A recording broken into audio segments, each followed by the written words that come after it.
भारत सरकारच्या कूटनीतीचं हे यश आहे असं मी मानतो.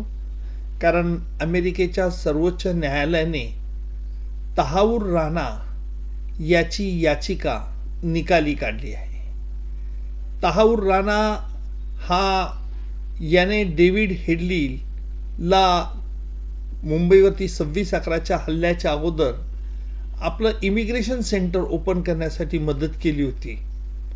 आणि म्हणून तहाऊर राणाचं अमेरिकन न्यायालयात म्हणणं असं होतं की मला भारतामध्ये पाठवण्यात येऊ नये, कारण या आरोपाखाली मला शिकागो कोर्टने शिक्षा दिलेली आहे.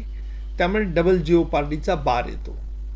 अर्थात अमेरिकन सरकारला आपण हे पटवून दिलं होतं की भारतात तहाऊर राणाच्या विरुद्ध जे आरोप आहेत हे पूर्णतः वेगळे आहेत. त्याच आरोपाखाली ज्याच्याखाली शिक्षा त्याला झाली त्या आरोपाखाली त्याला चालवण्यात येणार नाही. आणि भारत सरकारने हे अमेरिकन सरकारला पटवून दिल्यानंतर अमेरिकन सरकारने त्याची खातरजमा करून अमेरिकेच्या न्यायालयाला कळवले की तहाऊर राणा याची याचिका फेटाळण्यात यावी, त्याला भारतात पाठवण्यात कोणतीही हरकत नसते. अमेरिकेच्या न्यायालयाने देखील ही बाब तपासली आणि न्यायालयाने तहाऊर राणाचे जे हेबियस कॉर्पस होता हा फेटाळून लावलेला आहे. त्यामुळे लवकरच तहाऊर राणाला भारतात आता पाठवण्यात येईल. आणि 26/11च्या हल्ल्याच्या वेळेला जो काही इतर कट केले होते त्याने त्या संदर्भात त्याच्या विरुद्ध हा खटला तहाऊर राणाच्या विरुद्ध भारतात चालवला जाईल. माझ्या मते भारत सरकारचा हे यशस्वी कूटनीती आहे.